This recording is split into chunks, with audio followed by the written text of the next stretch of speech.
네, 시작하겠습니다. 20페이지 3절 관리 이론입니다. 자, 관리 이론은 먼저 분류가 중요하죠. 그래서 자, 특히 시대적인 구분에서 카츠는 별로 중요하진 않고요. 그다음에 왈도라는 학자도 별로 중요하진 않아, 여러분. 그냥 왈도가 시험 문제 나오진 않고요. 왈도라는 학자는 아예 문제에 들어갈 거예요. 그래서 왈도라는 학자가 시대적인 구분으로 그냥 나눠놨습니다. 그래서 그게 가장 핵심이에요. 그래서 고전적이라고 이야기하죠. 그럼 고전적은 그게 뭐가 있어요? 과학적 방법론, 그 다음에 행정관리론, 그 다음에 관료제. 그 다음에 신고전적이 있죠. 신고전적에는 인간관계론, 그 다음에 또 하나 행태과학론, 행동과학론이라고 이야기를 합니다. 그 다음에 의사결정론. 그 다음에 현대적 이론에서는 체계이론, 상황이론, 카오스 이론 이렇게 나오긴 합니다. 자, 시대적인 구분이에요.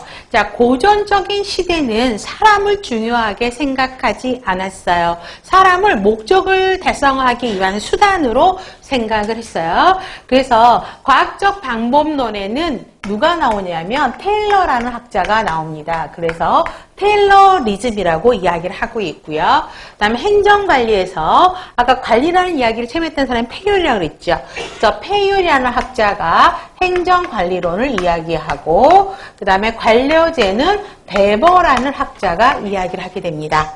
자, 그러면 우리가 관리 이론에서 가장 중요하게 봐야 되는 게 뭐냐? 그러면은 첫 번째가 그 관리 이론들의 특성이에요. 개념? 특성이 중요합니다. 그래서 이론들의 특성을 먼저 정리를 하셔야 되겠고요. 이런 관리 이론들이 관리에 미친 영향이요. 어떤 영향을 주었느냐? 그 다음에 세 번째가 또 뭐가 나오냐면요. 장단점이 문제가 나옵니다. 그래서 여러분들 좀 슬픈 이야기지만 관리 공부하다 보면 장단점 노이로제 걸려요. 장단점들을 막 섞어놓고요. 문제들을 많이 물어봅니다. 그래서 과학적 이론에서 과학적 방법론에서 테일러리즘의 특성이 무엇이냐, 행정관리론의 특성이 무엇이냐, 관료제의 특성이 무엇이냐가 문제에 나오죠. 그 다음에 신고전적이라는 건 뭐냐면 고전적인 이론은 인간을 무시했다 그랬잖아요. 그러니까 신고전적인 이론에서는 인간을 왜 무시하느냐, 인간을 대접해라, 인간을 목적으로 사용하라고 이야기를 합니다. 그래서 인간관계론은 누가 이야기했죠? 예? 메이오. 자, 여기서 호손이라고 하면 절대 안 되지. 자, 메이어라는 학자가 호손이라는 공장에서 실험 연구를 하게 됩니다. 그래서 인간이 중요하다라고 펼치기 시작하죠. 그 다음에 행태과학론은 인간관계론이 발전을 하면서 사람이 어때요? 생각만 하고 있으면 안 되는 행동으로 나와야 되는 거죠. 그래서 행동으로 나와야 된다. 행동적인 거를 강조한 거고요. 그 다음에 합리적인 의사결정을 해야 된다라고 이야기를 하는 게 의사결정론입니다. 그래서 이 학자들님 이렇게 외우시면 되겠고요. 그 다음에 체계이론은, 현대적인 이론은 길리스라는 학자가 체계이론을 아까 이야기했다 그랬죠.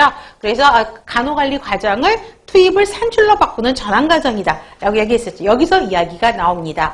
자, 고전적에서 신고전적의 특성은 뭐냐면 얘네 둘은요, 조직과 환경을 무시했어요.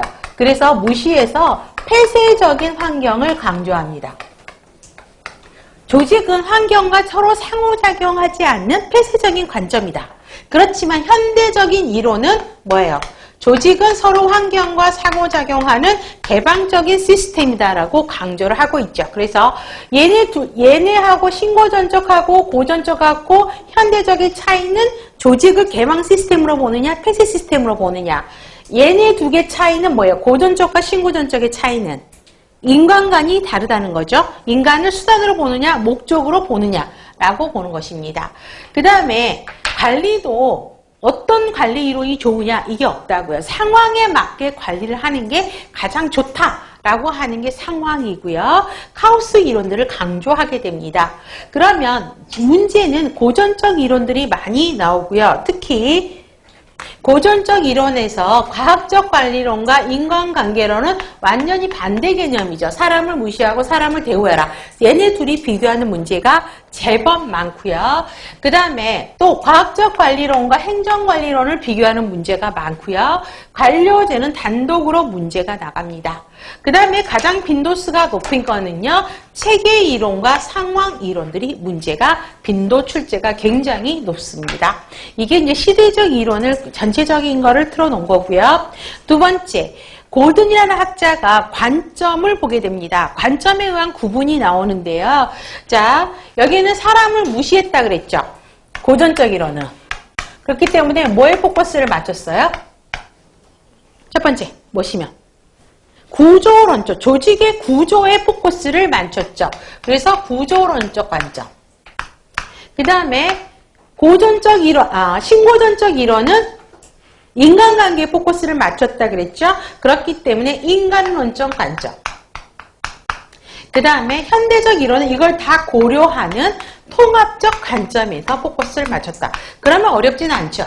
그렇죠? 그래서 고전적인 거는 고전적인 이론들이 전부 구조론적 관점에 속하고, 그 다음에 인간론적 관점은 신고전적 이론들이 속하고, 그 다음에 통합론적 관점은 현대적 이론들이 속한다. 한 가지 차이점은 뭐예요? 의사결정론이 하나가 차이가 있죠. 그래서 관점에서 분류는 여기 의사결정론만 구조론적 관점에 들어갔다라는 거. 그런데 여러분들이 질문하세요. 선생님, 학자들이 이렇게 나눠놨는데 왜 고든이라는 학자가 구조에 의사결정론을 넣었을까요? 라고 물어보는데 그것까지는 제가 찾기가 어렵더라고요. 그래서 의사결정론은 구조론적 관점에 속한다. 이렇게만 보시면 됩니다. 다음에 조직과 인간에 대한 관점은 나중에 설명 다 하고 다시 설명했고, 지금 현재로는 여기까지는 폐쇄적인 관점이고 여기부터가 개방적인 관점에서 시작한다. 그것까지만 하고 나머지 2로 설명한 다음에 다시 20페이지 3번은 나중에 설명을 할게요.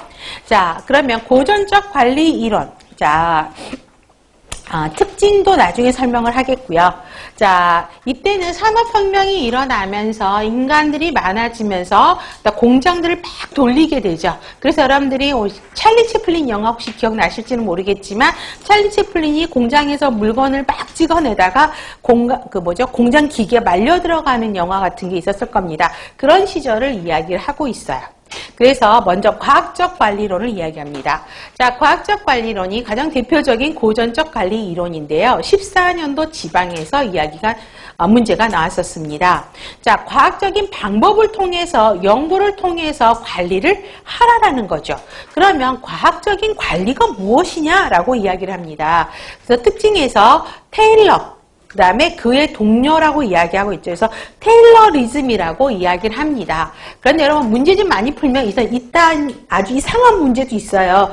테일러와 그의 동료가 누구냐 뭐 이딴 문제도 있어요. 근데 그런 문제는 정말 싫어요. 그렇죠? 그런 문제는 너무 올인하실 필요가 없고요. 그래서 그 밑에 보세요. 간트, 길브레스 부부가 그 동료들이거든요. 뭐 이런 문제도 있는데 그럴 문제는 필요 없고 그냥 테일러리즘이다. 테일러는 학자가 과학적인 원칙을 이제 시행을 한 거죠. 근데